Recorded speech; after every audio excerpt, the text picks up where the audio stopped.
Olá, este é o material de apoio da disciplina de Algoritmos e Programação 2. Meu nome é Marco Mangan.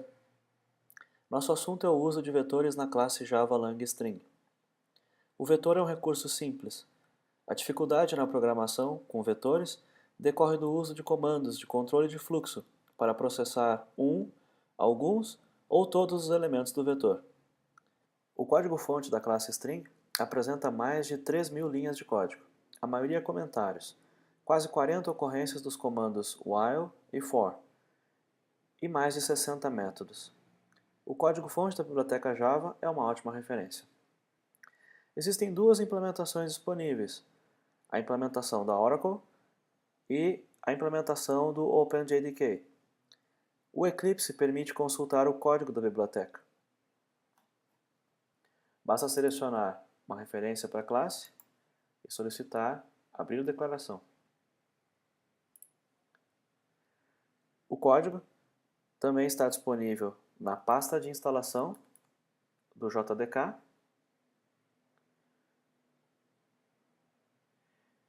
e na web.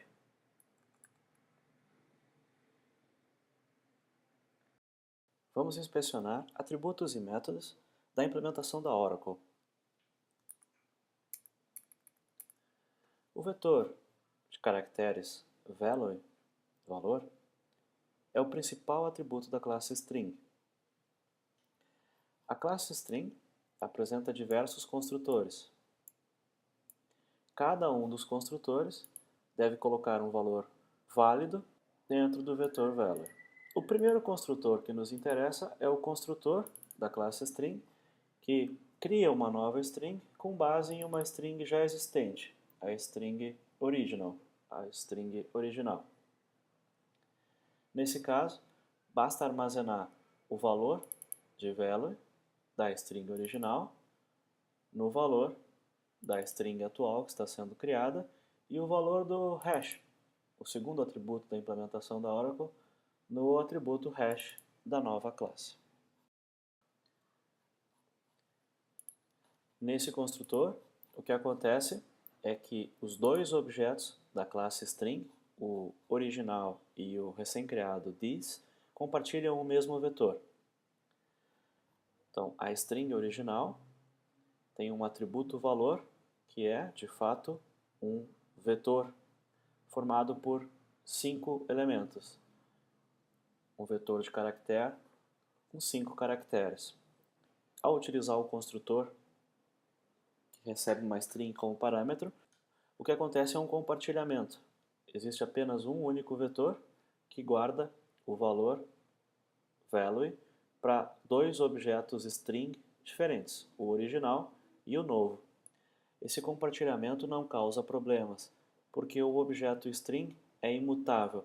Não é possível alterar o vetor value depois que o objeto foi criado. Tanto a referência da string original quanto a referência da string nova não permitem que o vetor seja alterado. Não há problema em compartilhar. Por isso, apenas um vetor para dois objetos. Entretanto, o construtor que recebe um vetor de caracteres necessita criar uma cópia do vetor original, valor, value, passado como parâmetro, porque não é possível garantir que esse vetor permanecerá imutável. Considerando apenas esses dois construtores, podemos retomar o exemplo e perceber que nessa situação é utilizado o construtor que recebe como parâmetro uma string, portanto haverá um compartilhamento de referência. Esse caso utiliza um caractere, um vetor de caracteres, para criar uma nova string. Nesse caso será feita uma cópia. E esta situação, que é a mais comum, a string foi criada com esse primeiro construtor, que recebe uma string, mas de forma implícita, como parte da máquina virtual Java e do processo de compilação da máquina Java.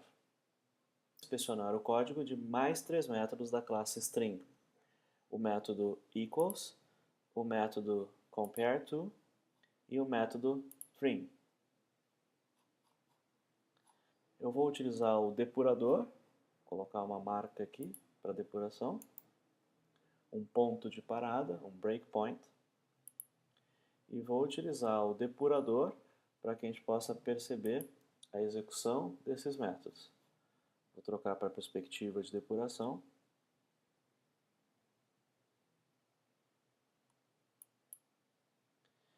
E agora, nós podemos acompanhar a execução de cada um dos métodos. Na primeira tentativa, o que vai acontecer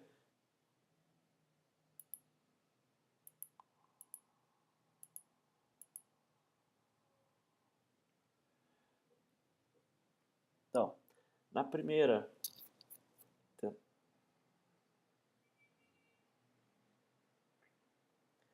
Então, a primeira tentativa vai ser comparar uma string com um inteiro. Então, o resultado do equals será falso. Vamos observar a execução do método.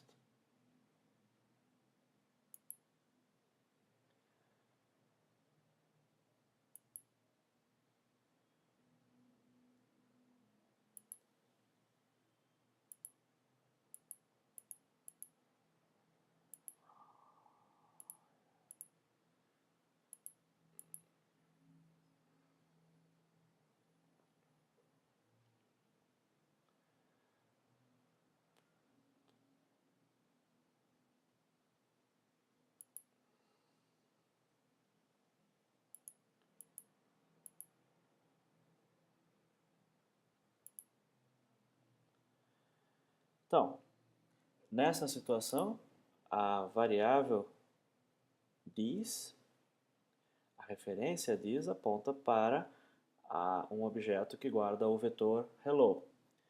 E o parâmetro, o objeto que foi usado como parâmetro, é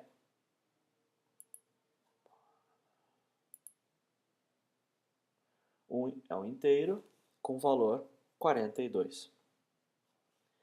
Então, o primeiro teste do método equals verifica se o objeto atual, que é uma string, se o objeto atual tem o mesmo endereço, ocupa o mesmo lugar da memória do objeto passado como parâmetro.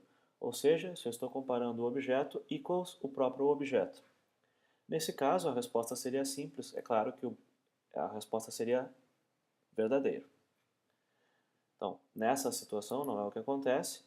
A próxima pergunta é, o objeto passado como parâmetro é uma string, é um objeto da classe string? O objeto passado como parâmetro é um objeto da classe string? E a resposta, nós sabemos que é não. Portanto, o método encerra informando que a comparação de hello com um inteiro 42 resulta em false. Na sequência, vamos fazer um outro teste comparando se a string hello é igual à string hello. E agora o teste da execução vai mostrar que eu não estou comparando o objeto com ele mesmo, eu não estou comparando o objeto com ele mesmo, que é o teste mais simples. Eu estou comparando duas strings, uma string com uma segunda string, que seria esse parâmetro, e agora existe então a certeza de que o objeto é uma string. E eu já sabia disso. Nós podemos conferir aqui o this, que guarda hello, e o arg0, que é a string hello. Bom, agora, continuando, nós podemos fazer a conversão de tipo. Se eu tenho certeza que esse objeto é uma string, eu posso solicitar a conversão de tipo. Essa é uma ocorrência de polimorfismo. O tipo do objeto, o tipo estático do objeto, não confere ou é diferente do tipo dinâmico do objeto. Então eu sei que aqui o parâmetro é declarado com a classe objeto, mas na verdade a instância que eu utilizei é de uma subclasse, da classe string, que é uma subclasse de objeto. Nesse caso, eu realizo a conversão daqui para frente. Eu posso usar essa variável local para fazer é usada essa variável local para fazer acesso a esse valor e essa conversão que eu faço acesso aos atributos e métodos específicos da string. Agora, a lógica que realiza a comparação vai considerar que duas strings de comprimento diferentes não podem ser iguais. Se as duas strings têm exatamente o mesmo tamanho, que é o que acontece agora, o teste tem que ser desempatado, tem que ser resolvido caractere a caractere. Portanto, o primeiro vetor da string atual é chamado de V1 e o segundo vetor da outra string é chamado de V2. Nesse momento não são criados dois vetores. O que acontece é que eu guardo duas referências para os vetores internos de cada string. Nesse caso, nós verificamos que a primeira ocorrência de cada letra é igual à letra H, porém, a segunda ocorrência vai resultar em diferença e vai dizer que a resposta é falso.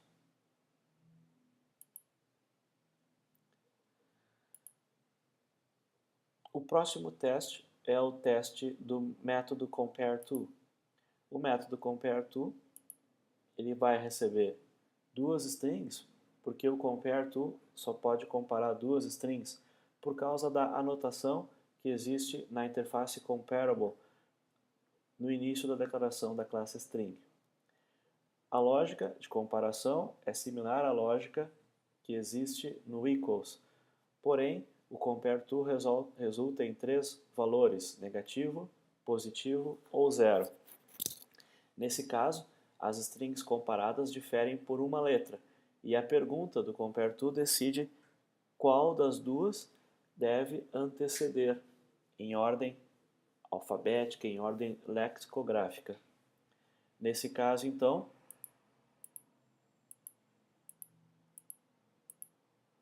a lógica da execução vai marcar que a primeira letra é igual, porém a segunda letra de cada uma delas é diferente. Nesse caso, a resposta é a distância que existe entre A e E. Então, da letra A até a letra E, A, B, C, D, E. Em ordem alfabética, nós temos que a resposta é que a comparação de hello com hello vai gerar uma distância de 4, que é a diferença entre os dois caracteres que não são coincidentes. O último método, o método trim, vai recuperar o conteúdo atual da string e utilizar um contador para verificar quantos caracteres do início da string são iguais a espaços em branco, no caso, 2. E depois um outro contador para verificar quantos caracteres no final da string são iguais a vazio, no caso, 1. De posse desses dois números, se o primeiro número não é zero e se o último número não corresponde ao último valor, o que é feito agora é a chamada para o método substring para recortar apenas a parte central dessa string atual e retornar uma nova string. A string original fica como está, porém a string nova é uma cópia, é uma nova string e ela não contém os espaços em branco. Era isso.